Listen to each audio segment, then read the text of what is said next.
This is the Fourth Part Podcast, a podcast made by Freemasons to be enjoyed by all. The opinions of the hosts and the guests are their own, and do not reflect any Grand Lodge stance or opinion. And now here are your hosts, the grumpiest past master, and the OG Danielson.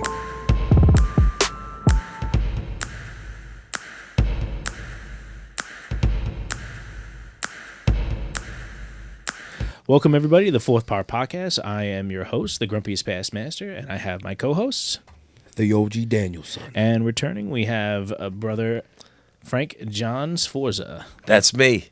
Thanks for joining us on the second episode. Thank you. It's an honor, a pleasure to be here, my brothers. So we were talking about Masonry, how you use it in life, right? And we talked about symbols that you like to use. The 24-inch gauge is a big one. Have you ever heard of the skerrit? You ever heard of that symbol? No, what's that? So the Masonic skerrit, I gave this to Danny once. The skerrit is, for lack of a better term, a mason's line. So it's a stick with a line wrapped around it, all right? And when you lay your foundation, you stretch that line across your foundation and you set your other stones off of your cornerstone. So it's really the continuation of the cornerstone as being a symbol, because yes, you can set a cornerstone, but if the cornerstone's not perfect, because no one's perfect, there's no perfect ashlar, every other stone off of there can be off. But the mason's line, in conjunction with a level and a plumb, will give you a straight line to guide you through life. Wow. To lay the rest of your stones. Yeah. That's where that ritual is, bro. The ritual is that. Gives us that layout to how we can live our lives every step of the way. That's really deep, bro. I never heard that. I never even heard that term before. Yeah. Well, I 3D printed one. I'll give you one of those. I wonder if is it mentioned anywhere in the ritual? Not in Blue Lodge ritual.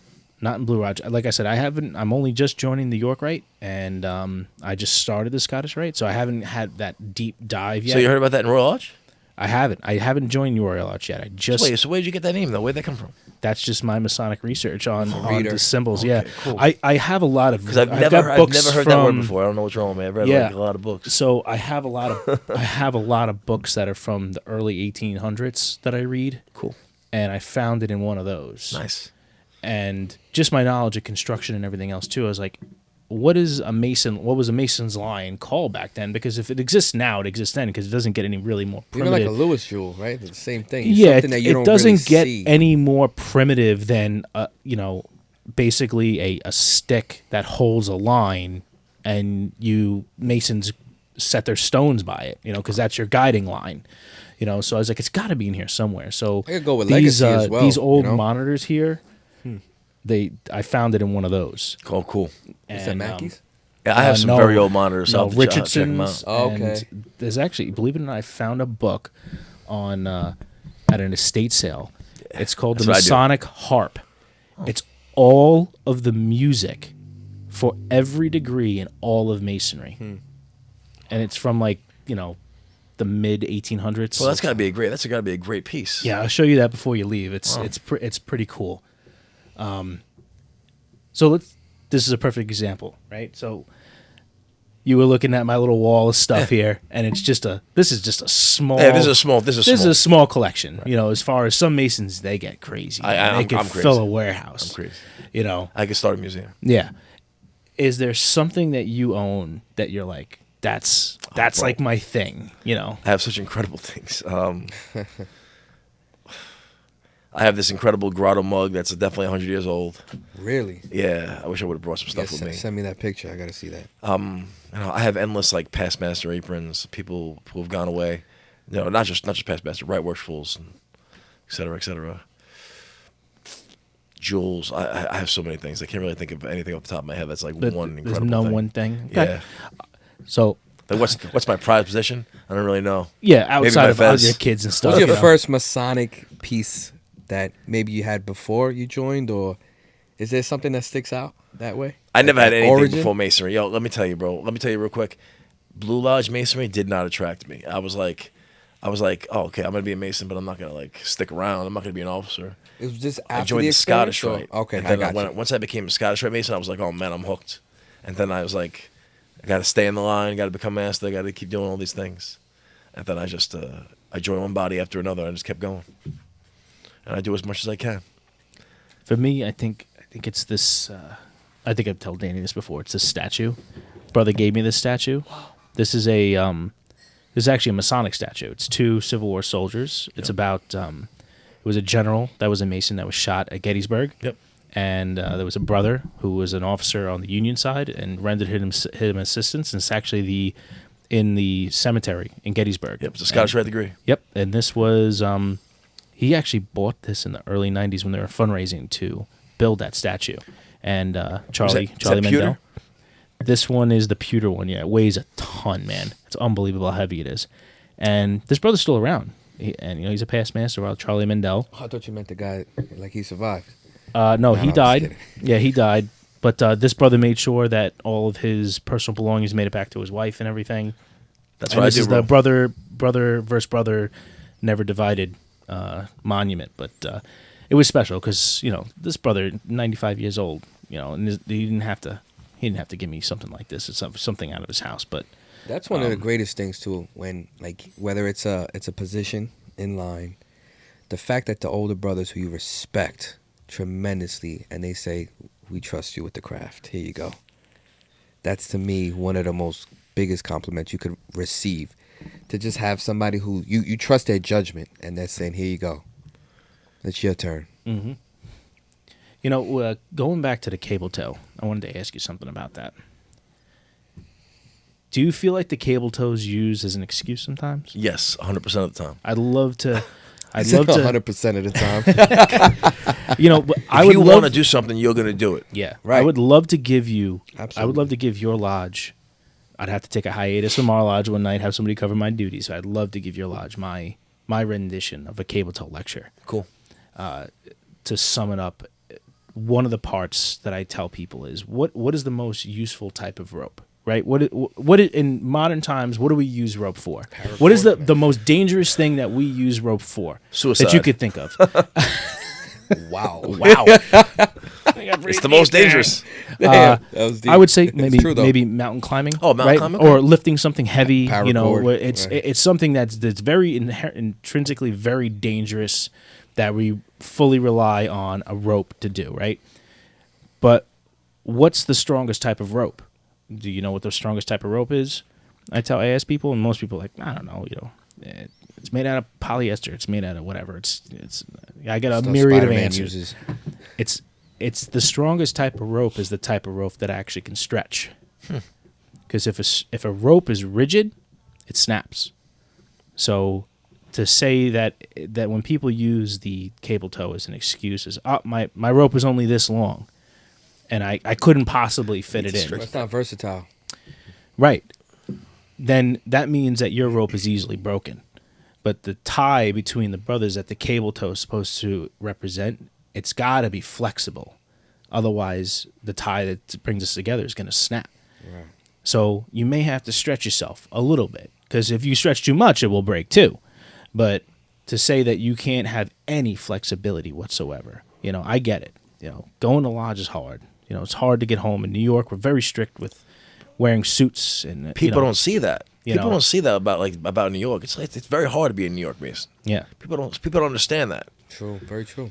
And it's you got to be in a suit. You got to be on time and all this other crazy stuff. But we have brothers that are members down in Georgia or whatever, and they're like, this is a working man's lodge. Brothers leave the fields farming and they head right to lodge and what they're wearing. And that's probably goes to what we said, that we in New York or other jurisdictions that are like ours too, because there's many other ones too. It's not just inherently New York where we say, you have to be in a suit. You know what? The only one times piece of the puzzle, change, though. right? But times change. Not everybody works 15 minutes from their house anymore. Mm-hmm. Danny and I George- work in the city. right, yeah. We're I constantly would much commuting. rather a brother who's an iron worker in Manhattan get off the train and show up to lodge in his work clothes because he doesn't have time to get home, shower, and get in a suit and get back. I'd rather him be in the lodge room because we'll all know who those brothers are that are just taking the easy way out and the ones that can't do it. I'd much rather him be there than him miss it because there's only so many hours in the day, your 24-inch gauge, But you look at because obligations. that's part of our Yeah. That's our helping a distressed brother, right? Right. He's not distressed like he's in trouble. It's just he can only fit so much in his day, so Absolutely. we should be able to cater to him a little. We should be able to stretch our cable toe just a little bit for him because we understand what's going on. Yeah, that understanding, is very important because what's more important, that he shows up or that he shows up appropriate, Right. It's not like he's rolling into the DD visit Right. like covered head to toe in dirt, but a regular meeting, I'd rather the brother be there, to be honest with you. I think the right brother though would kind of go that far, because even like you get into back in the day, as transportation got better, we work further and further from home. Mm-hmm. Right, that's a New York problem, I would say, because I've seen it that way. But then you get into those older stories, and it's documented. George Washington lived 45 miles from his lodge, and he made it. That's horseback. Yeah, and the same argument is though. I mean, maybe George Washington. I don't think he made every meeting. Just saying. Yeah, I don't think he was making every meeting, and he wasn't. They also met once a month, probably on the full moon. It was also they also had a lot other stuff on their plate as far as. They had that whole rebuilding. Obligations. They were like fighting over another country. Yeah, invade except them at for the same whole time. revolution. It was like there was a fight. French Yeah. Indian War. Bunch of Like, things. I mean, they had literally nothing going on in their lives, essentially, right? I mean, they didn't have to actually grow their food; they were able to just go to the supermarket. Imagine. but I think the same way that you made time for church. I'm glad right? you guys all picked up on me being very. Right. Of course. Satire. I love it. No, but that goes back to what Frank said. It's you're gonna make time for whatever you want to make time for. Yeah. So if you're not making it, it's because you really don't want to do it. Yeah. There's times for the Royal Arch, I just joined that, and I had come from a wake, and I had 45 minutes. I was ready in a suit to make the degree because I wanted to. A lot of people that it's too much. It's just too much going on. You're gonna make time for whatever you want to make time for. Yeah, one thing breaks my heart, bro, is when a brother, like, he's hot in the craft, he's moving, he loves it, and then he just kind of, something switches off on him. He's not getting what he wanted, Yeah. and then he starts looking for an out. You ever see guys start looking for an out, and you're like, ooh, yeah, he's looking for an out. But He's got the feeling already. majority of people that you see that happen to, are those the people that they started hitting every extra body, every concordant body, every appendant body? Yeah, Okay. Yeah. Every concordant body, every appendant body you could possibly imagine. Did they almost pile too much on and then went, it's too much? It's like having a messy room, right? It's like my entire house is destroyed and I need to clean the whole house. And you walk downstairs and you're like, all right, I'm going to do this in the kitchen. I'm going to go to the living room. Then I'm going to go downstairs. I'm going to go up to the living room. You took on too much, and then you end up getting nothing done, as opposed to just saying, I'm going to start in the living room, work in the living room until the living room's done. Then I'm going to move to the kitchen, and I'm going to do the That's how kitchen it till the should be done. kitchen's But it's so done. hard, though. It is, because it's very enticing. Because I really like what's going on in the next room, but I still got to work in this room. And I'm serious. Like, that's what I'm talking about. It's Blue so Eye. true. Yeah, It's so absolutely. true. It's like, bro, it's like episodes or seasons of your favorite show. Right. And it's like, bro, season 2 is great, but I still like season 1. Season 2 is wonderful, and they need me right now. But season 1 is my shit. Yeah, but season 3 is so much fun. I see them having a Right. blast out there. I want to do that. But you're probably an exception to that rule where you can divide your 24 hours into Right. your 8-hour blocks. You can divide those into sub blocks more efficiently than most. Yeah, you have to be able Most to plan people your can't day do and that. your life Right. based on the ritual, based on those words that we're given. And unfortunately, that means you're supposed to be working an 8-hour day. You're supposed to be doing 8 hours for refreshment and sleep. You're supposed to be doing 8 hours service of God. When you balance your life appropriately and your life has that, you'll be able to fit the time appropriately. So you think maybe it's a prioritization problem? It's a cultural problem in that we're all told, hey, I got to work 16 hours. I got to do my overtime. I gotta make sure that this and this is done as well. It's like you have to be able to put the pieces in place, planning your day appropriately so that you're able to maximize your efforts. I think we also live a lot in the future and the past nowadays. We have, society has become so safe, and, a lot of things such as retirement and all of those things that you're planning. You're always planning. Not anymore. And it's you really don't. I remember live in the dreaming about now. retirement.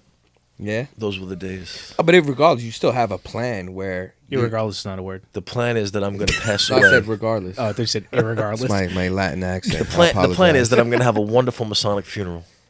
That's the plan. People are going to come from all around. Yeah, but you know what? I don't know. It's tough now because, like you said, nobody's really thinking that way anymore. But it's impossible to really divide it. And I'm trying to think back into the ritual. Does it say it needs to be divided or it should be divided? Let's see. I can't remember. I think it whereby should, right? Whereby which are used, right? It's whereby are found. Whereby are found 8 hours. It's not saying there. Where are by found. So yeah, so, it's just saying so, what it's just saying what's contained. But that's you what can, I'm saying. bro. You can borrow from a different. You can borrow from each other to make it work. Every day is going to be different, so you have to adjust accordingly. But that goes back to where are found, right? So that's the planning aspect It's of just it. it's saying where like, you're going into the in day. this there is found this, No, but I it's don't not think saying so. there's definitely 8, 8, and 8. It's not. It's just saying within that 8 you find these. But that's why I think there's two things per 8 hours. Yeah, Right. So they're saying there's definitively. I think that's to give a broad Right. scope. That's how I break it down, right? So there's 2 categories per 8-hour section, right? There's 2 categories. So they're saying that at minimum there should be a piece of each. That's the only constriction on that statement is that there's 2, 4, the 6, right? There's 6 things that we say that you have to do a day. So there should be a portion of your day dedicated to each of those 6 things. Not 4, 4, 4, 4, 4, and 4. It's just saying that you have to hit all 6 of these. But I don't agree with that. I don't agree with that. I think it's not so much the use of the tool, but so much more of the planning the use of the tool, right? So as you go into this day, you're planning to utilize 8 hours for this, 8 hours for that, 8 hours for that, and that will be the most beneficial to you. It's not necessary, but it teaches you to go into life with a plan. With everything you got, this is what you got, utilize it this way. That way, nothing is lacking. Mm-hmm. But not so much that you need to actually go into that way, where you need to just fill that pocket, that void. But it's more about planning the structure, because think about the construction of a You're thinking it's more of a general thing, right? And there's not environmental things that the environment changes, right? You start digging a foundation for a building. Oh, this is not bedrock. You have to adjust. But we went into it with the perfect plan. What do you think? He's pondering. Yeah, I don't know. He's like, nah, fuck that. No, bro. That's well, you know, let me ask you this. You had said earlier about how refreshment and sleep. It's not. I believe that they're. It's not. It doesn't mean it's 8 hours for refreshment and sleep. I mean, you got to fit them both. I hear what you're saying, that you're splitting it up into 2. Right. But That's what I'm I do saying. think they're describing the same thing 2 different ways, so that you have a spectrum. That's true. Yeah, you could look at it that way. So you said refreshment and sleep, and this is going back to prioritizing and people in the world are trying to fit so much into their lives, and they get burnout, Masonic burnout. The most successful people in the world, they don't sleep 8 hours a night. They don't sleep 6 hours. They don't sleep 4 hours.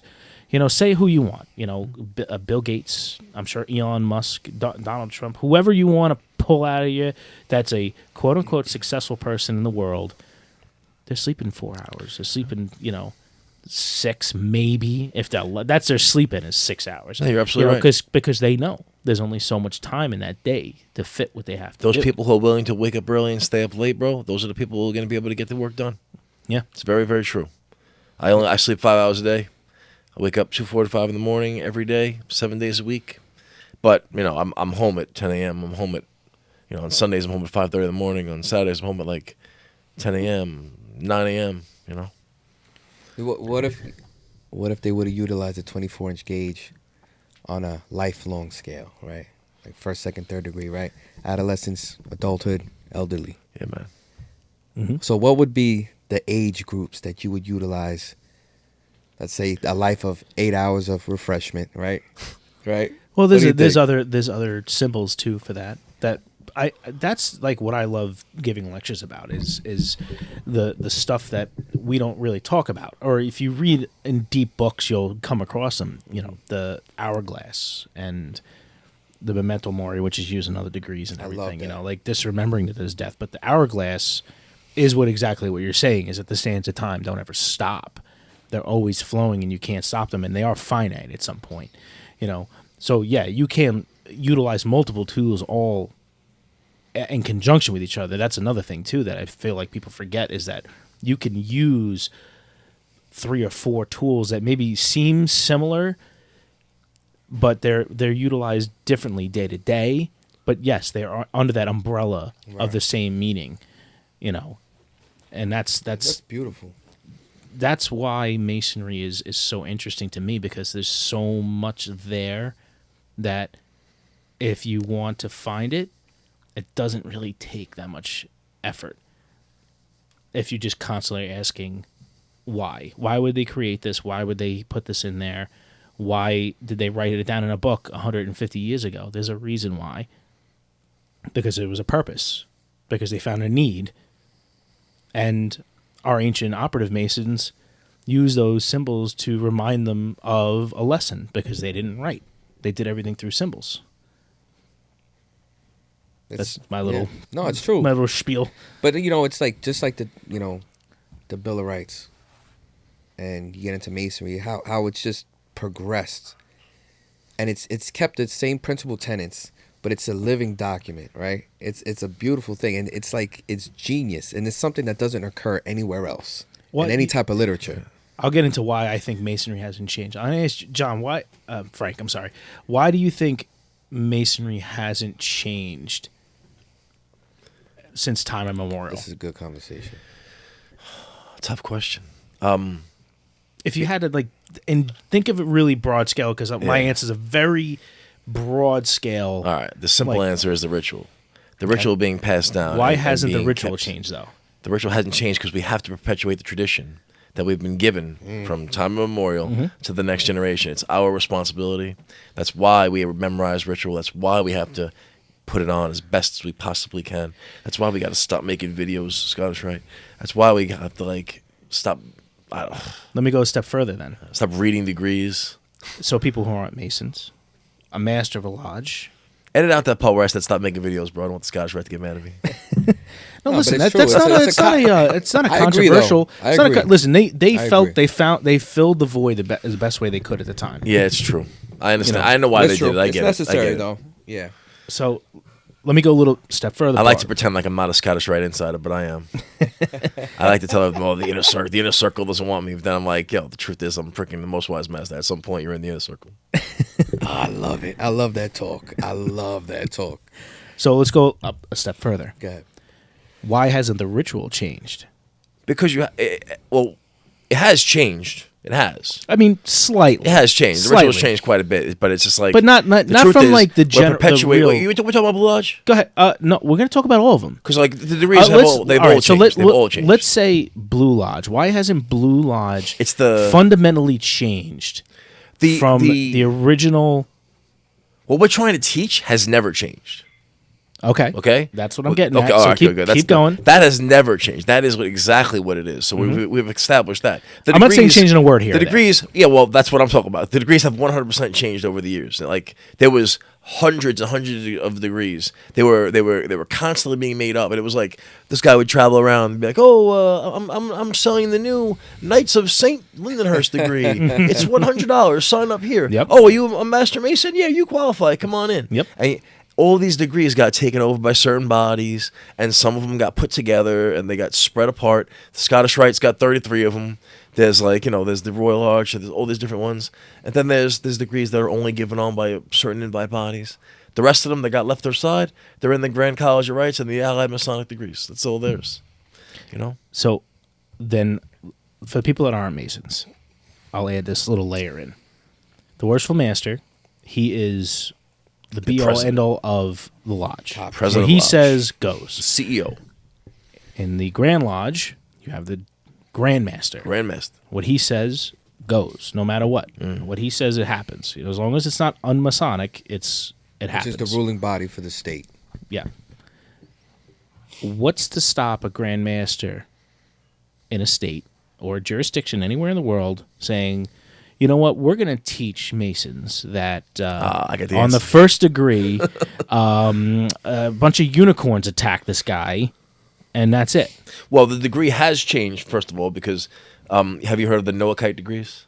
No. So our system was based on the Noahide degrees at one point, and it changed to this new Hiramic legend. So that is one change right away. I got homework when I get home. Yeah, now. look that up, please. Noahide versus the Noahide degree versus the Hiramic legend. Anyway, but that's neither here nor there. Besides that part, a grandmaster won't change anything because he's held accountable by regularity.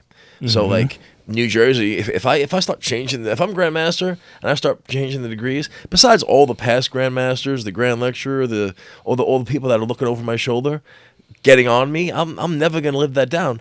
What about the effect that it'll have on my Grand Lodge? So we hold each other accountable on a microcosm. We hold each other as brothers accountable. Isn't that the beauty of Masonry? It's very beautiful. It is the epitome of a true republic. It's city-states, jurisdictions. There's no overarching governing body. They keep each other in check. Because if New Jersey gets out of line, the 49 other states and the rest of the world are going to go, no, we're not recognizing you no more. You're out of your mind. That's why and then this is why I'm bringing this up, because you see this stuff on social media where it's like, he was like, oh, who's the grand poobah of everything in Masonry? Well, there isn't, and that's the beauty of it, because regularity is what keeps Masonry pure.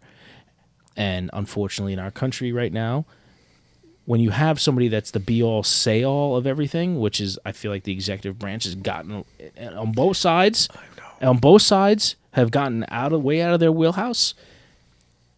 You have too many changes of direction. There's no check. But in Masonry, it stays pure. It's a true republic where, in the republic in its essence, meaning, That's deep. I like that. Bro, it's a there's only beautiful one political thing, party, and it happened. and Epstein didn't kill himself.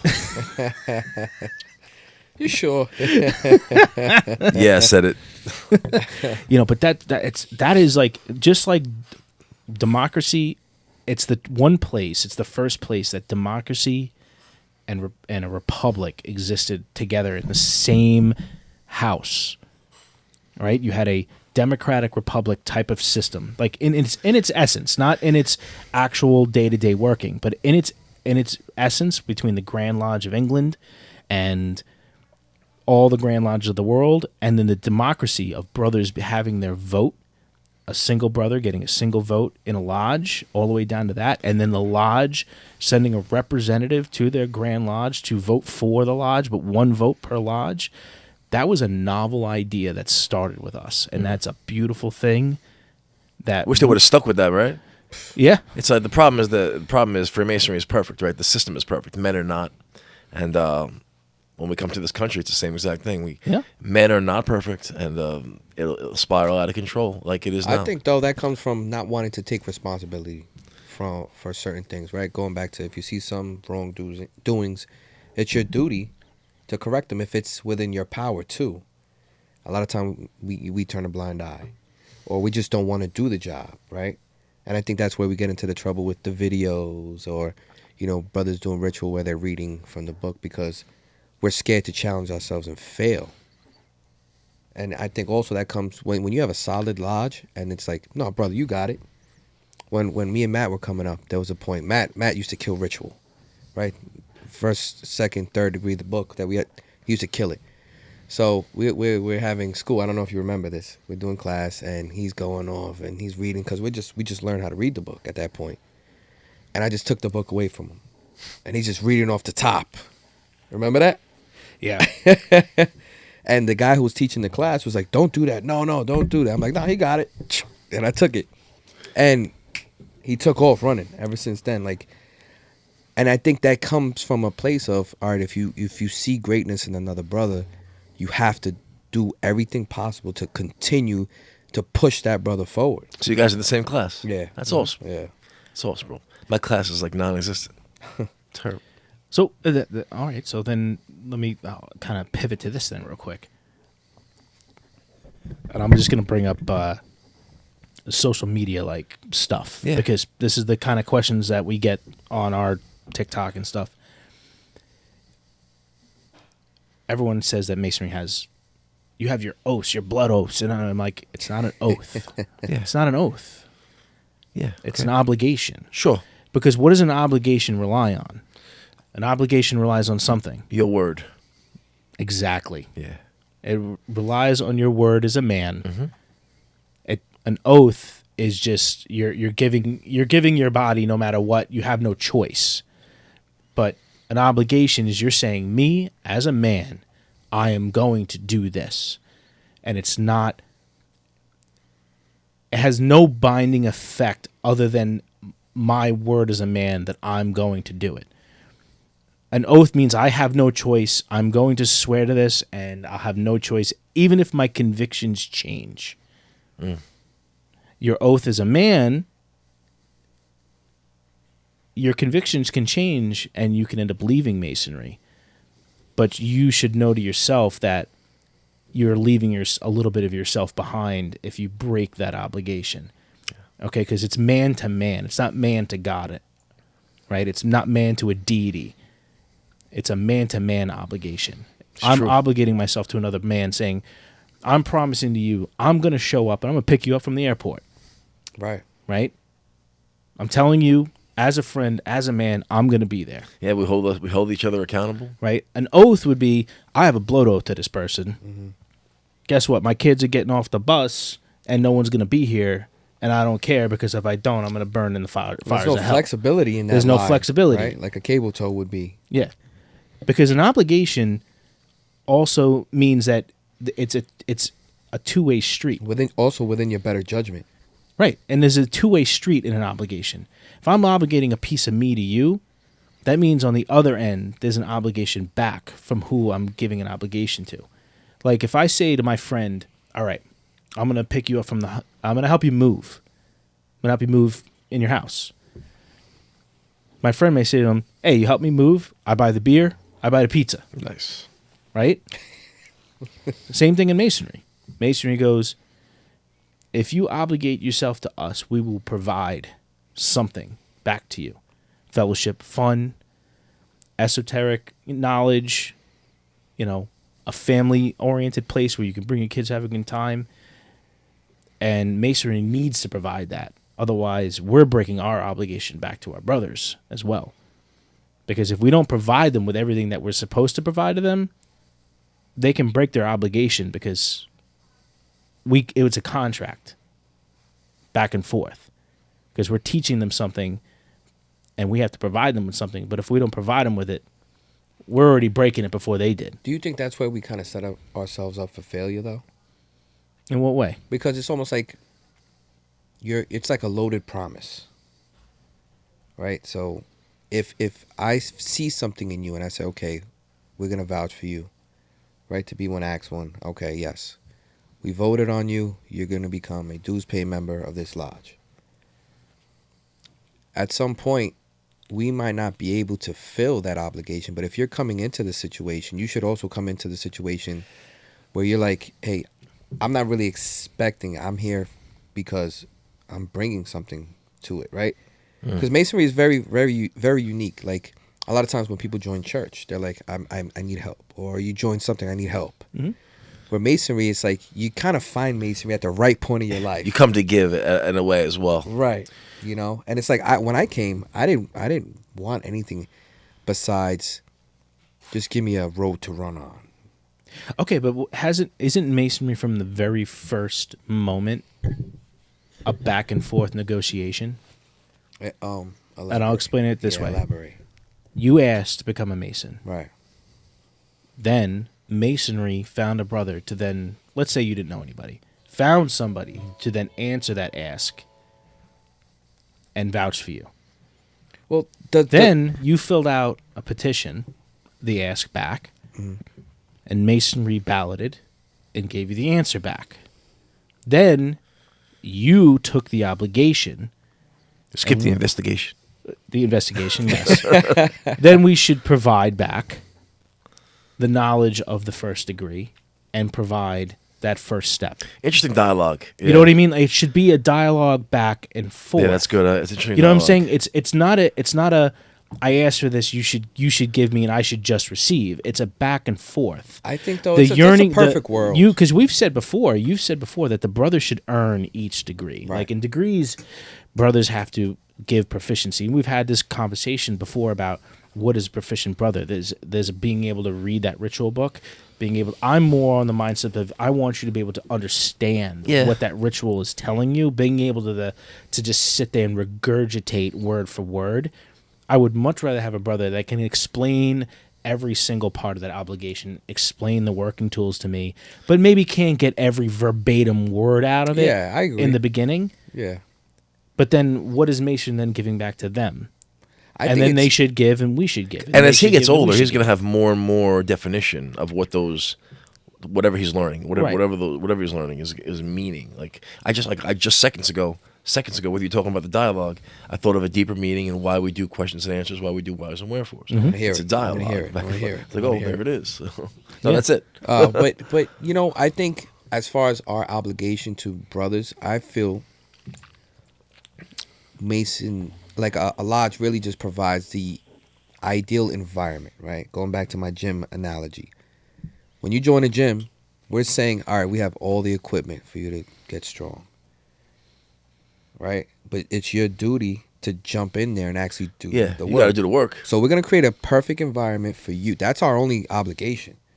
Is, all right, you're here now, you got to put in the work. But is Masonry... what you bring is what you're going to get out. Is Masonry the trainer that gives you that 2-week trial?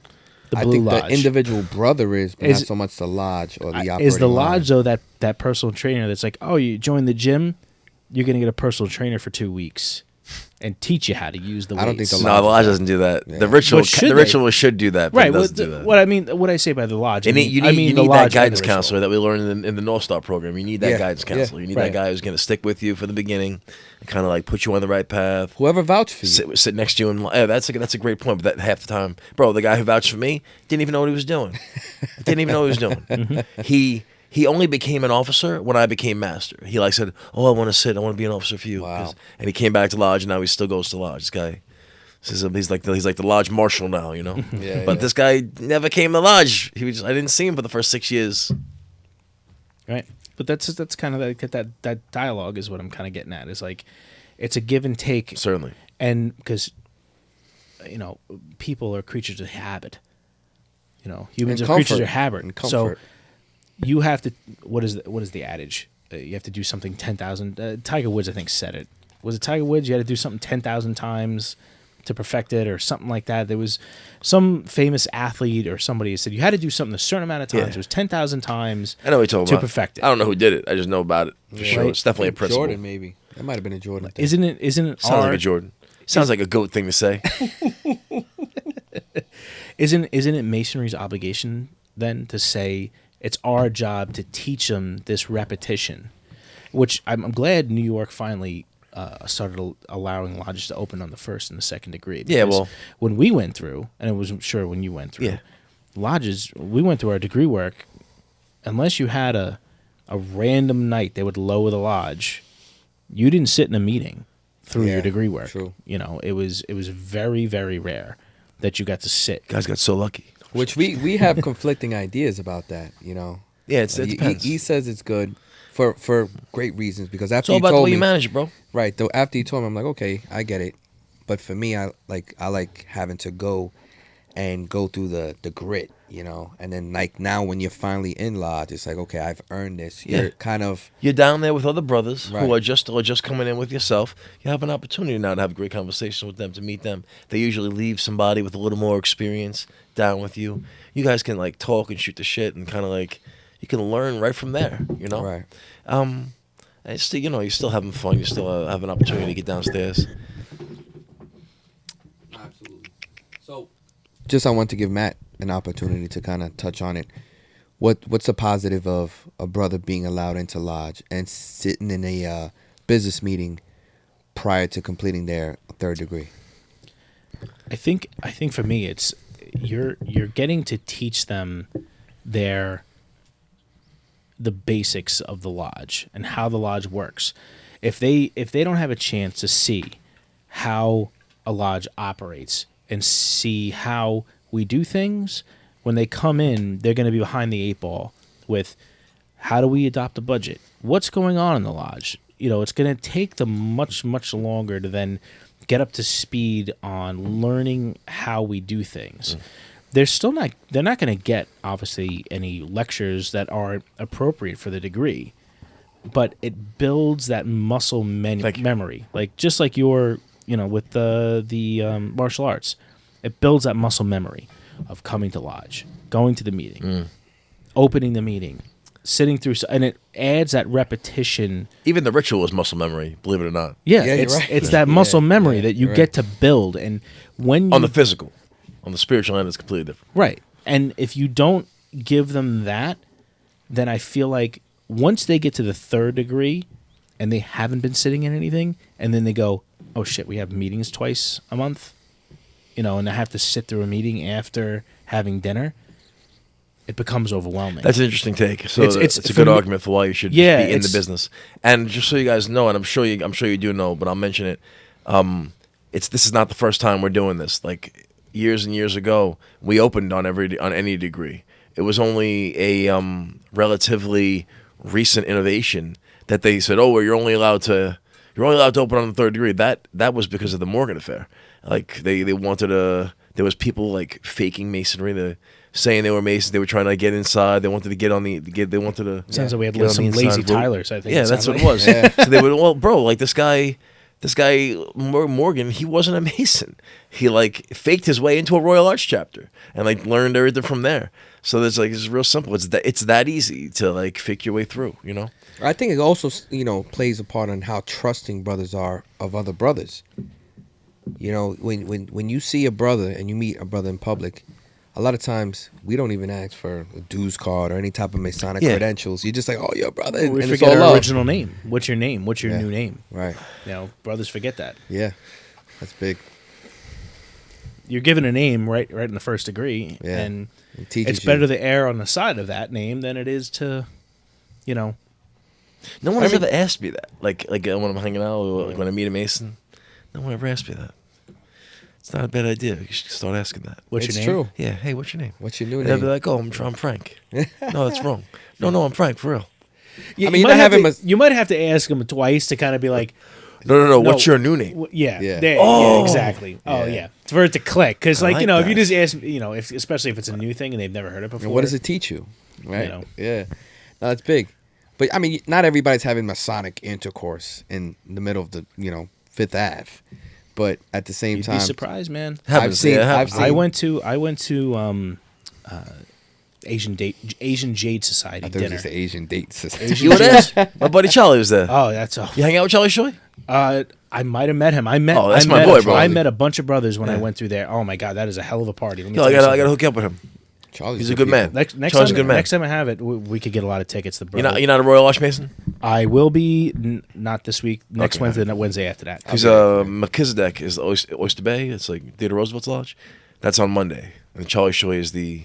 Oh, Charlie Shoe. Charlie Shoy. Yeah, no, I know Not Charlie. Charlie Shoe. Charlie Charlie Shoy. Shoy? Is Yeah. it Shoe or Yeah. Shoy? No, Bro, on yo- Facebook it's short. It's shoe, but it's actually It's not short. Shoe. That's The how, name is that's Shoe. how I read it. That's how I read it. So No he- disrespect, brother. No disrespect. You know, You he- thought I was talking about somebody else? Yeah. That's so funny. Yeah. Oh, that's I- so funny. I thought you said like Pauly Shore, like Nah, Shore. It's Charlie Shoy. That's his name. Yeah, no, Charlie's. Oh, Shoe that's is like a if you you'd be in I did not run into him, and I know him very well. Yeah, he's a good man. Yeah, he is. You know, his dad was a 115 cop too, and was, you know. interesting story about He's a great Charlie. guy. Like we did when his father passed away, and Charlie finally got his ashes. We did his Masonic funeral service on a boat, and we dumped his ashes out in this. They own like a membership to this yacht club out there on the North Shore. And so, like, one of these buoys, that's where his father wanted his ashes dropped. Seriously? Yeah. And so we did Wow. a Masonic funeral service on this boat, and we dumped his ashes on that buoy, next to that buoy. Bro, it was so cool. Yeah, his That's he's a good amazing. he's a good brother. good man. Yes, yeah, he's retired from the city and everything. He's a great guy. But he comes through a lot of our stuff, by the way. Yeah. Yeah. By the way, Table Lodge. I'll get you the flyer before you leave Oh, tonight. well, Yeah, you when's gotta that? make that. June 10th. June 10th. It's my. We meet at the same night, right? Now it's out in the ether. I have to bleep it out. No, but meet that's on the same not, night? it's not a Wednesday. That's a Friday or Saturday. It's a Saturday. All right, cool. It's a Saturday. Yeah. Saturday. Wonderful news. The reason I was able to make that degree that you guys did was because it was on a day, like over the summer or something, right? Yeah, we had it on a Saturday degree. That's what it was. We do And I was our like, third sure, I'm degree. going. Why not? We do our third degrees on Saturdays. Cool. That's when we do our third degrees. It's just we figure, you know what? Let's take our time with it. Let them enjoy it. Have some lunch. Have some dinner. You know, no reason to rush it. But so I was at the Asian Jade night, and I'm just walking through the room, and at least 10 times through that night, I was wearing a square and compass on my lapel, along with my my police pin for my unit, and I got stopped. 10 guys I've never met, and I'm sitting at the table. Three brothers. Billy Choi, who's up in Jepta, and No, Billy. Yep, Billy. Yeah. Billy Choi. It works in my unit, and two other brothers from my unit also that are brothers in Babylon, and we got stopped at least 10 times. So there was plenty of brothers in that room that you run into just this is random, and you have that moment where, and there's a lot of clandestine masonry out there, So The Chinese Freemasons. yeah, there is, and you know what they to their credit, did a great job of. Did you make that as well? Yep. You want one of those? I'll make you one of those. That is freaking cool. How long did that take? About an hour. That's not too bad. About an hour. Yeah, I make all sort of. I like to make like Masonic crafts, like even this corn, wine, and oil. Oh no. I made up here. I'm gonna make that for some. Yeah, I need one of those, man.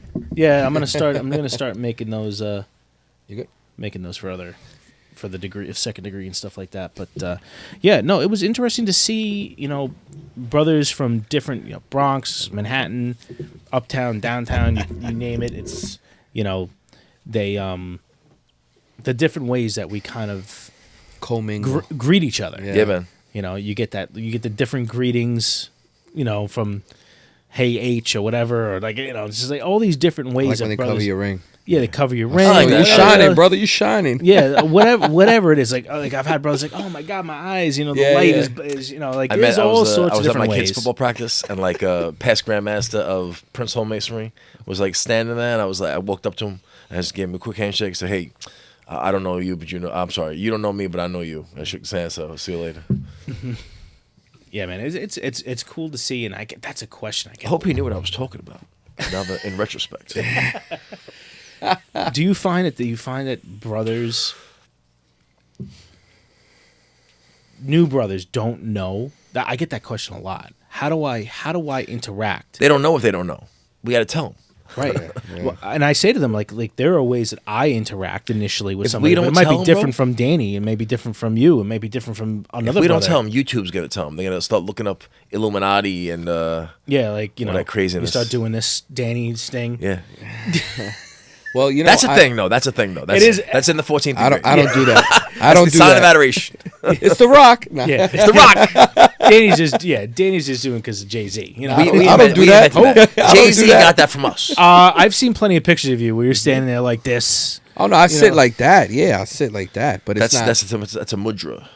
Donald Trump does that too. Yeah, Does they he? all He have likes this, to sit they all there have like this that. knowledge, bro. No, If no, you I think- just sit there if like- you think Donald Trump doesn't have some knowledge, you guys are sadly mistaken. Let me tell you something. In his inauguration speech,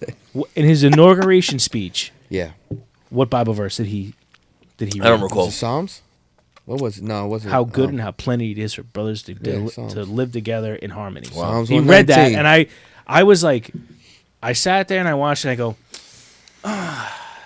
But the way I don't know. he Is it possible? intermingles. Yeah, nah. No, he's not a possible. Mason. He's not a Mason, No, but he's the not a way. Mason. But let me ask you this, because we've had this when we were talking about Walt Disney. Walt Disney Yeah. wasn't a Mason. Yeah, His Demolay. brother was a Mason. Steve No, was no, Demolay. it's not that he wasn't. There's When you're a no Demolay, bro- proof that he was a Mason. Right, but that's where my question goes. What's up? Brothers, as secure in mine as it is in yours. If a brother joined a lodge and said, "Please do not ever tell anybody that I'm a brother of this lodge," I can see that happening. I can certainly see that happening. Well, Because it's not like Grand Lodge publishes our Yeah, roles of membership. right. It comes from brothers, not leaking, but saying, "Oh yeah, so so a brother." and then So they have to tell start somebody. digging, right? If they tell he, somebody, it gets out there. with conviction, told the brothers, "Please do not tell anybody that I'm a member." It could be. And you're talking about like Walt Disney. This is like the 50s when like Masonry was like On the outs. it's a big deal, but it was like in the 50s, 1950s. The 50s were coming up. Yeah, they were still coming up. for Like you to people be were part of- taking It was very, getting very, big after very, that. very That was the seriously. joiners' generation. Right. Right, so That's when we. or back even from the or war, could back have from the it war. could have been Yeah. even earlier where you're talking like very, very high society. So he could have been, because he was active in the 20s and 30s. He could have said to them, "Nobody knows Yeah, but- I'm a brother here." But did you Well, ever hear the levels? like I don't know. It's I possible. would say, yeah. And what I'm saying is, like, we know that he was a DeMolay boy. Right. What DeMolay boy do you know doesn't know everything about masonry? It just is what it is. These Right. DeMolay boys, they just know everything because their fathers they're are around Mason. it, Could be. right? You They're hear 'em around it talking. constantly. But what is also the odds of his brother becoming a brother and him not, and him being DeMolay? It's small, especially in that generation. You're right. No, you're right. In I that could see time him being period. him It's just not but you- too 2023. busy and not interested enough to do it. But I don't even think that. He right? could So- have literally built anything he wanted in the world. He could have built Disney World and built a lodge. Then what would it hurt him saying, "Hey, I'm a Mason"? I think it would have. I don't think. I think it would have. You think it would have hurt him? If you look at It was Abraham Lincoln. You think there was Abra- anti-Masonic sentiment? No. And it would have affected No, him? no. I think what happens is when you have guys who are larger than life characters, they want to own every piece of their success. They don't want to say, "Oh, you only became a great, in animation because you were a Mason, or you only became president because you were a Mason." Abraham Lincoln's document is saying that I didn't want to be a brother until Oh, after. I'm gonna hit you with my line with this. Hit me. Did Richard Freeman, right? Works for Richard Freeman. Did he like ask you guys or talk about during your Grand Lecture convention the greatest Masonic title? No. Oh, come on. He didn't Maybe do it that? was a brother? Like exalted ruler of the world or something like that? No. No. No. Oh man! During our Grand Lecture convention, he comes up. He says, I was talking to like some of these. What Masonic body has the best like title? And I was like, oh no, there's quite a few like really cool ones. You have all these great titles, but like in one of the female bodies, there's something called the Mighty Chosen One. Do you know what body that is? The Mighty Chosen No. One? No. Yeah, I don't know either, but it's like a female body. It might be like Amaranth or something like that. It could be It's something I don't know. I haven't. But we the used to mighty, have I was like, I Amaranth. want to be the Mighty Chosen One. Sheesh, that's a great one. Danny. Sorry for digressing. I My apologize. normal. That's what this place is about. Oh, That's okay. what this podcast is about. Yeah, yeah. It's a never-ending stream of tangents. Yeah. And that's what makes it beautiful because that's what It's organic. Yeah. Organic. But go ahead, hit me.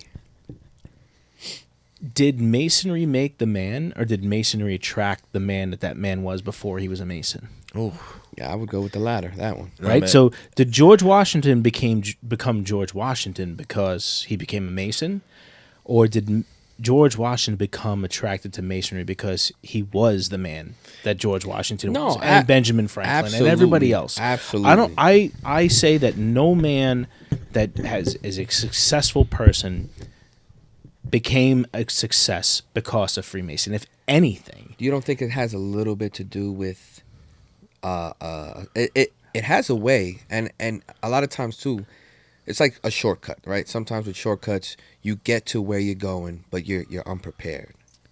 I would say Masonry can be at the most Mm-hmm. a stamp of approval, meaning this person is exactly what he's portraying himself to be. Right. Meaning, if you're a man of good character, Masonry goes, yeah, he is, and we just give him the stamp of approval. Meaning, he wasn't a good man. He wasn't not a good man before. It's just verifying to the world that he is so good that we are saying, yes, he is. But I feel But like he's not Masonry- taking a bad person No. and turning that into a good person. Yeah, it's not possible. I mean, if you're a flawed person, we can help you. yeah, we can help you get better. Help you work on your flaws. Right, but you don't deserve it, bro. That's not really. But that's we not don't. really part We of don't. it, no. We We- don't. Meaning, me and Danny don't sit down and fix your flaws. No. You have to do the work. Yeah. But, you But, have, like, yeah, you have to honestly, come here as a good man. I though. think of myself often when I think about this. I'm like, I don't deserve Masonry. and yet we give it to other people who like sometimes you feel are less deserving. So why are we opening the door to all that? Maybe those elites were who were supposed to have it. Your George Washingtons, the gentleman that you spoke about. These were great men. They were already great men. They were literally. They said, "Well, hey, listen, we're going to leave our country in comfort, and we're going to start a country. We don't care that there's people with rifles going to take it." And we try to start a clan bake, and we get our heads chopped off by the past Oh, masters. wait. By the way, I want to start a new country while I'm at it. Food is prevalent. The drinks are flowing.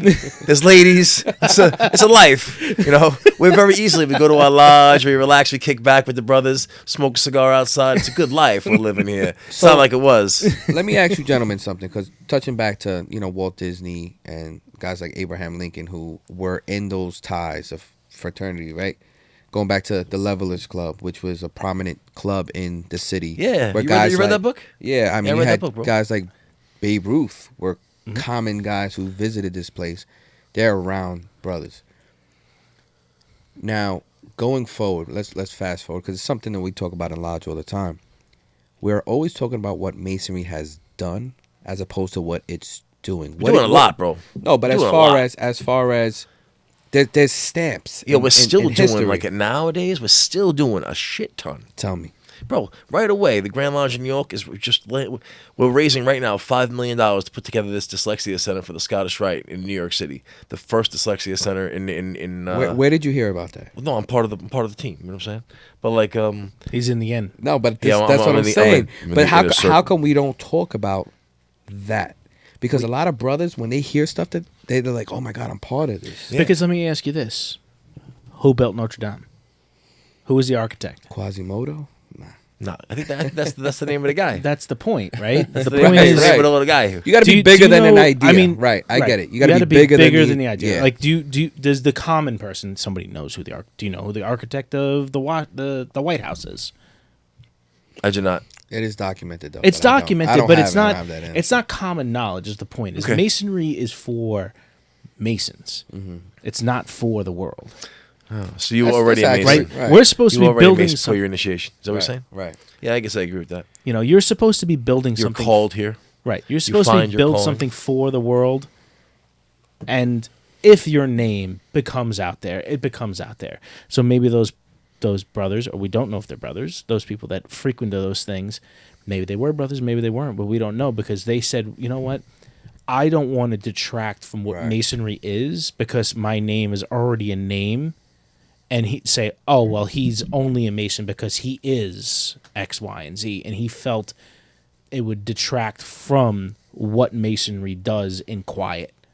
Well, some people live equally. And yes, I like do that, agree. you know? I totally do agree that Masonry does a terrible job of the PR stuff. Shriners Hospital does amazing work. Yeah. It's the most beautiful thing that concordant body does, hands down. And the grotto, don't get me wrong, but it is the most visible thing in Grotto Masonry. is not visible. Shrine is absolutely Right. visible. The most visible thing in Freemasonry, hands down, is the shrine. Nowhere in there at all. It could take a few words. You know, Shriners Hospital for Children, yada, yada, yada. And the square and compass pops up. Well, this whole thing. Just a little nod. to allude to it. Because you know what? Masonry is a world of questions. How do you attract somebody if you can't even give them that fingernail in to say, let me ask a question? Right. They don't even know. Yeah. They have no inkling that you have to be a Mason to be a Shriner. They have no idea. Well, the Shrine is making an effort. The Shrine is making an effort to their defense, bro. They this whole recent to be a man, be a Mason. Mm-hmm. This whole campaign that they've been doing is that them or is that at the Massachusetts Grand Lodge? Well, nah, man. I'm not sure what exactly which one you're talking about, but the one that's between the Scottish Rite essentially and the Grand Lodge, New York. Okay, yeah. They're selling everybody, and they have all these incredible artwork. They're doing a really nice job with it. They got billboards. They're doing really well. That is funded. That's the Shriners Hospital. The Shriners are funding that. The Scottish Rite's funding that with the Grand Lodge in New York. That's their project. So the Shrine is making an effort. They really, really are. But you 100%, they could put the square and compass without offending. You know, I don't know what their idea would be to stay away from the square and compass. I get their worry. I get their worry too, because there's so much conspiracy theory with masonry out there that But, it might deter people from being like dealing with "Oh, I'm children." not gonna It bring is my-" a remember, know, like just like Grotto, in that way, it is a separate fraternity. It's not like part of craft. Yeah, the Masonry. mission yeah, is but different. no, but it is a separate fraternity, it's a separate organization, but you cannot be a Shriner without being a Freemason. Yeah. So they have to The not. they bloodline have is to- there, but it's not the same. Right. Like it's not the same as They Royal have Arch to compared tip the to hat, though. They have to Blue tip the Law. hat. No, but so You know- Mason, we make good men better, and then Shrine is like we make better men. We put them to work. Is that what it says? You know what I mean? No, I'm just saying that's the slogan right there. Oh, though. yeah. Yeah, you If should you write think that up. about You should it, sell right? that. I'm gonna Put a bag little, it put a up. little C in a circle. But But in what theory, if right? Grand Lodges did this? What if Grand Lodges said every Grand? Let's just because it's easier to work in smaller groups, even though it's not a small group. But what if you took every Grand Lodge in the United States and said every Grand Lodge, like they're doing with that that to be a Mason, be a man, or to be a man, be Yeah, a I forget Mason, exactly what they're calling it. whatever it's called. They said every Oh, Grand not Lodge, just a man, a Mason. not just a man, a Mason, Yeah. right? If they said to every Grand Master in every jurisdiction that reaches, let's say even the UGLE and everything, and they Not said, everybody's going to agree, bro. but it's general. It's general. It's a very general term. You keep when you hire because they're hiring obviously a marketing company Yep, it's a marketing to team. make these things, right? A Yep. marketing team. You say to them like, listen, this is the brand that is universal through all of recognized masonry. Every Grand Lodge puts in $150,000, $200,000 a year. Build something for all of us that we can all use. Because that's where we fail, right? The Republic fails because it's individual bodies all moving in their own direction. But that's where you can unify and say, we can use a federal So it's a government great idea in and theory, go, bro. It okay, really is. It It's is. a wonderful thing in You need theory. a In a spearhead perfect for world, that, it's like right. theory, but it's like the truth is that the states are different sizes. They have different needs and different abilities. They're just not the So same. then you pick a small number because you look at what they're probably spending on that. Not a man and Mason. It's probably I don't know $500,000. It's up there, whatever it is. Right? It's $100,000 a Grand Lodge. So even if they said $10,000, $15,000, $20,000 a Grand Lodges can afford that. They can. I've seen the budgets. I've read through them. I go, we could definitely. I mean, New York is probably an exception because New York is a very large institution, but you say New York's big. you do what Masons do normally, right? What do other lodges do? Hey, you mind buying a flyer? You mind buying a page in our book? $150 buy an ad. Lodges do that all the time. You do that to one Grand Lodge goes, we're going to do this. Let me put it out to everybody. The suggested donation starts at $5,000. You get the little quarter page.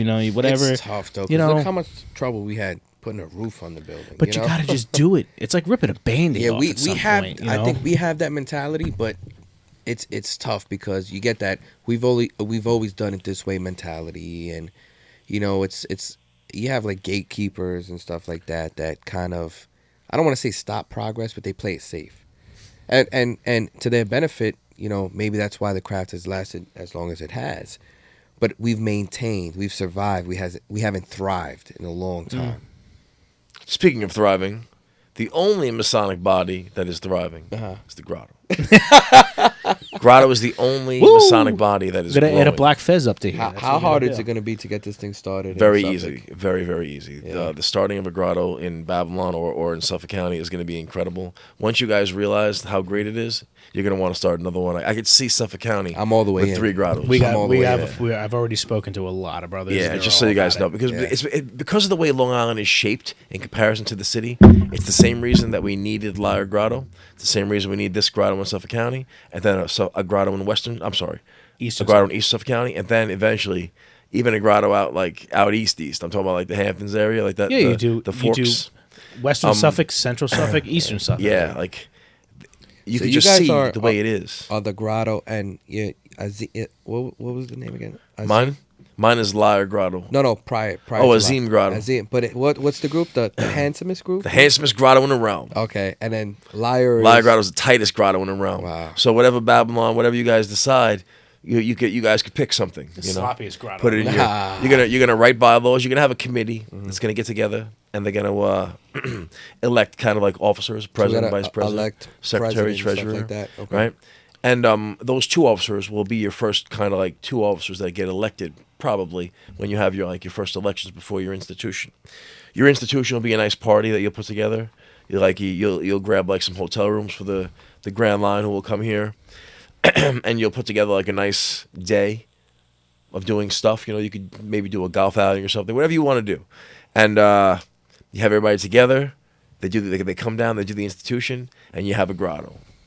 It's incredible. All you do is, bro, it's just like opening a lodge. The lodge needs an IEN number, it needs bank accounts, it needs an address, it needs bylaws, it needs officers. Danny knows I like writing bylaws. Listen, you're going to be, I can tell you right now that if you're involved in this, as a young man and a secretary, you'd be the perfect secretary for the grotto.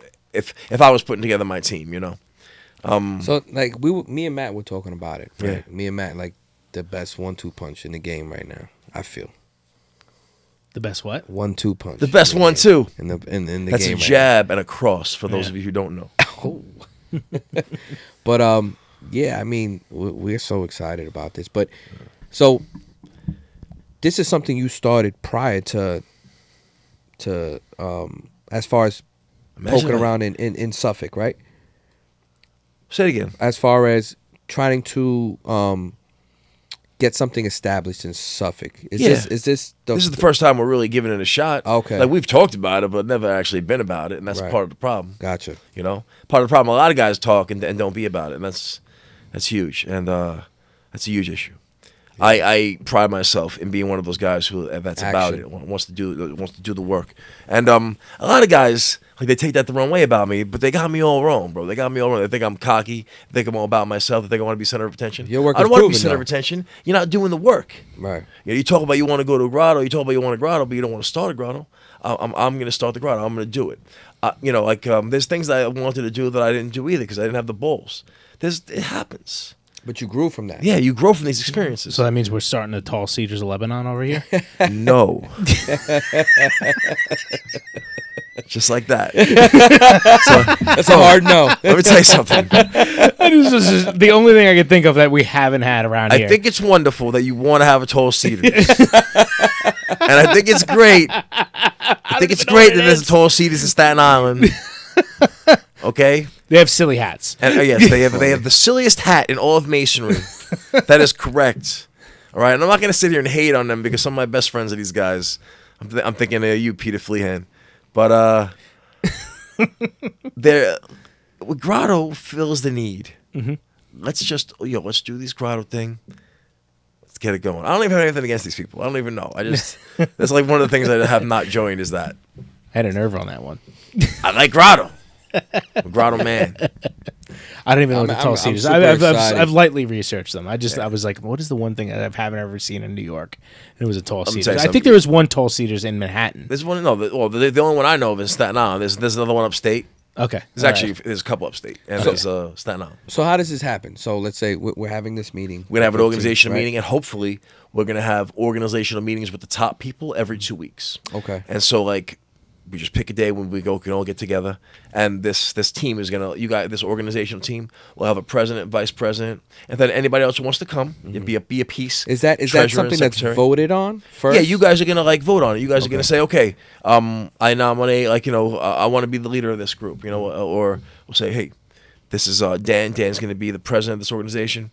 We need a vice president. We need I was the president of mine because I was the guy starting the grotto, So the person who I hand that box to with all of the ingredients for a grotto, that's going to be your president. He's the person who's going to hard charge this. And yes, 100%, I'm going to be with you every step of the way till the day we're instituted. But there's got to be a leader. There's got to be someone who says, this is my baby. I'm not the monarch of Liar Grotto anymore. Scott Piccioni is. It's still my baby. My name's on the charter. Your name's going to be on the charter for the rest of your life. So that has to matter to you, bro. It has to matter to you. Think about your Blue Lodge, right? Babylon Lodge. What year was it?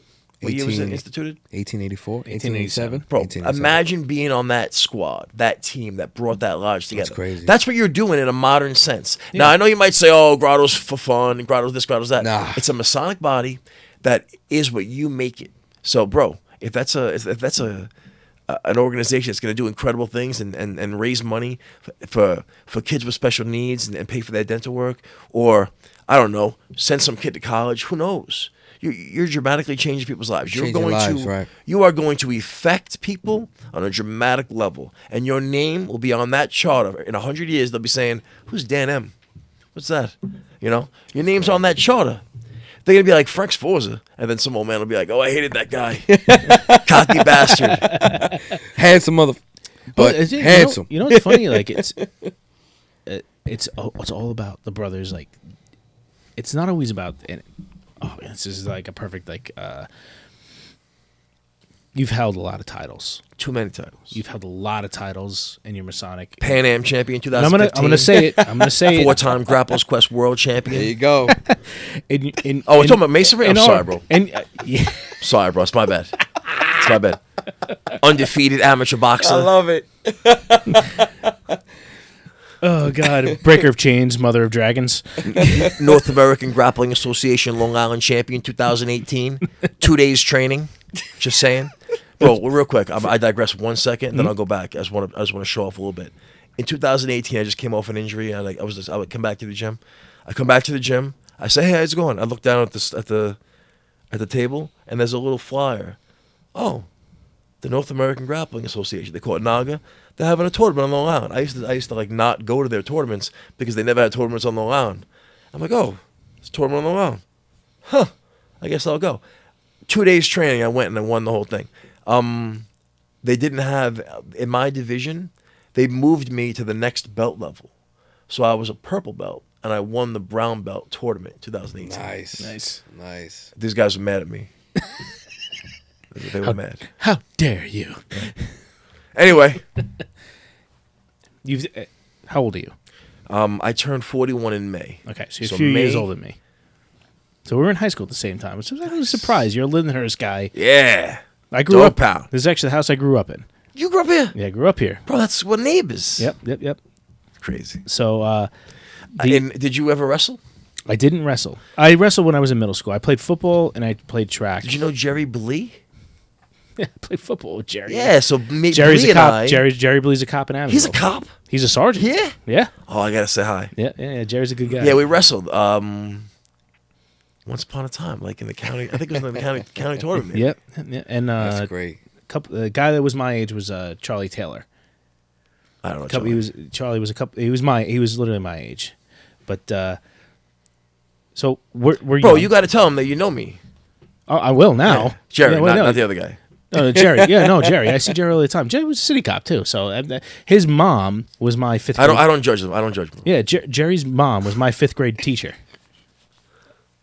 My fifth grade school teacher. Well, I say small world, but we grew up like a mile apart. So yeah, it is. It is a small world. Yeah, well, Lyndhurst and Amityville are right next to each other. Yeah. Copeg is like a little like afterthought. You know, it is. It is. Copeg's like an annexation of both towns.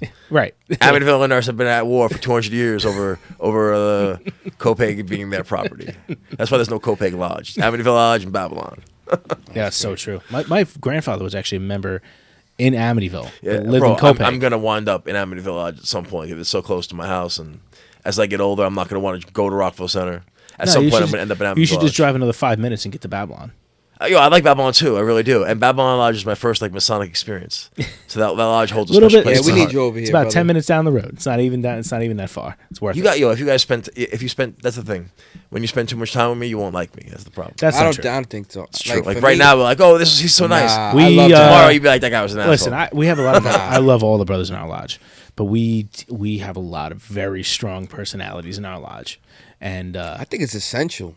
Oh God, yeah. Because it keeps you like in check, you know, and it's inspiring also because it's like to see that. I love that. You know what? Be your biggest fan and speak it into existence as well, Bro. You know, I love that so much. That's that mental alchemy. We create our life, right?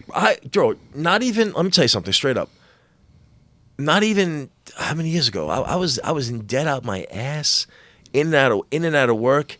Kids popping out of my wife left and right, and I have no idea. That's kind of your fault too. I'm straight up. No, but it is, and that's that carnal nature, bro, of why I was doing that. I was creating this destiny for myself.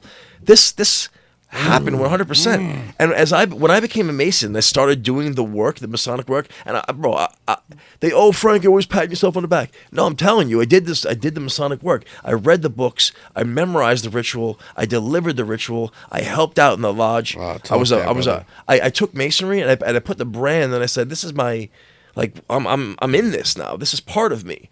And I was able to use alchemy to create this life that I have for myself. Right. Yeah, we manifested this. We breathed this into existence. I was going nowhere, and suddenly I decided one day I'm gonna leave my job that I've been doing for 17 years. Like, I was in the restaurant business 17 years after high school because I had no idea what I was gonna do with my life, and I just ended up in the restaurant business, right? And I'm like, I'm gonna leave my business and I'm gonna go work for Frito-Lay. In a job, I have 3 kids at home, 3 small kids, and I'm going to go do a job that I've never done before. I have no clue what's going on. I'm going to drive a truck and deliver potato chips. I have no clue, but they trained me and they taught me this, right? I trusted God and I followed the path and I kept doing the work. Now, not just in Masonry, but in the business. I became a trainer. I became like, I did everything they told me to do. I would learn and just study and use my working tools. I would call it, when I'm doing my pre-meeting checks, I'm like going through it, like, because I want to be able to know everything there is to know about my job. And then one day when I had the money, right, my God rest her soul, my wife's grandparents passed away and they left her a little bit of money. We took some of that and we bought a route. And now I own my own business. Now I make 3 times my income. Now I'm able to afford everything I want. It's beautiful. This is not something that's like, he got lucky. Bro, you do the work, the spiritual work. I wake up at 2:45 in the morning every day. I go to work. I'm home around 10 a.m. right after I load my truck, place my orders for the next couple of days, whatever it is. You know what I do after that? I sit down and I read. I look at my Masonic book, and I'm reading. Right now I'm on the 11th course, right? So I'm reading, right, and then I'll usually say a prayer or I'll meditate on like what I just read, right? Try to like inculcate or get whatever message was supposed to be coming to me.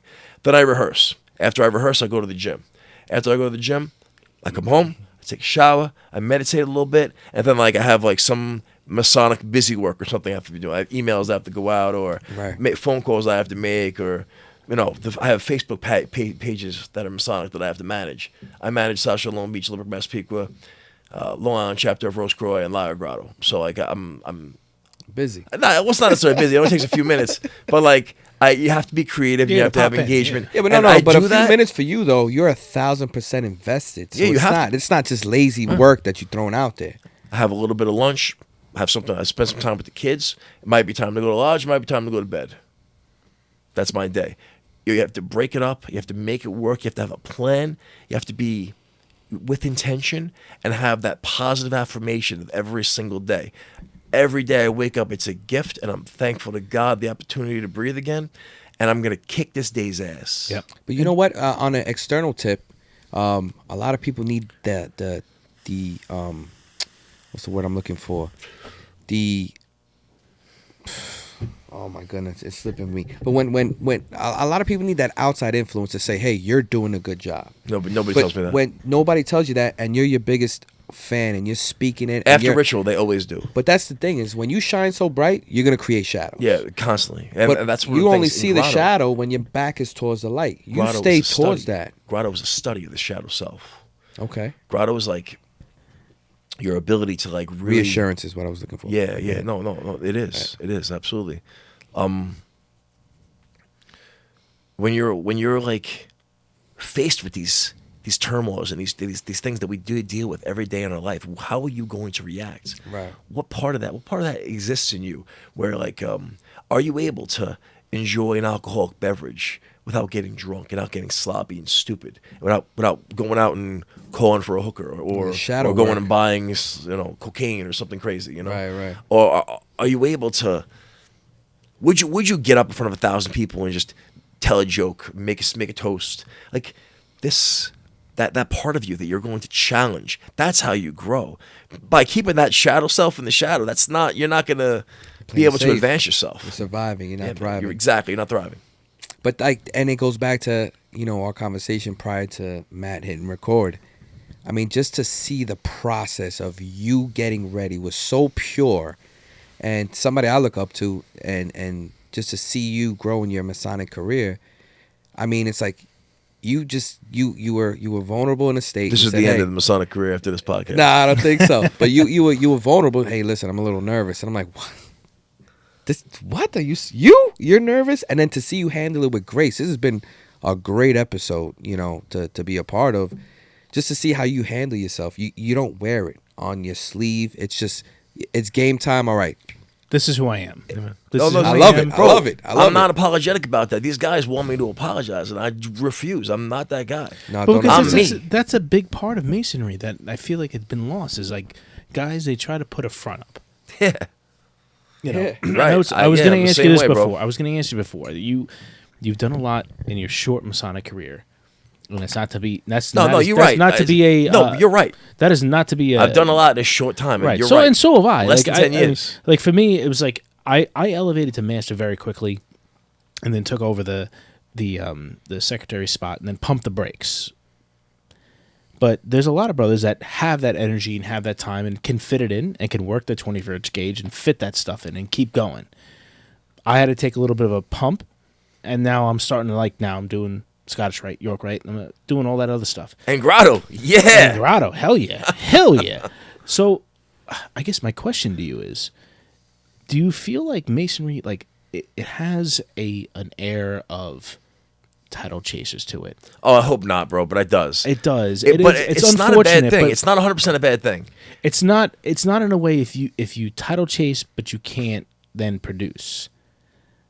If you're just trying to check boxes all the Yeah. way. Yeah. Yeah, I know a guy like that.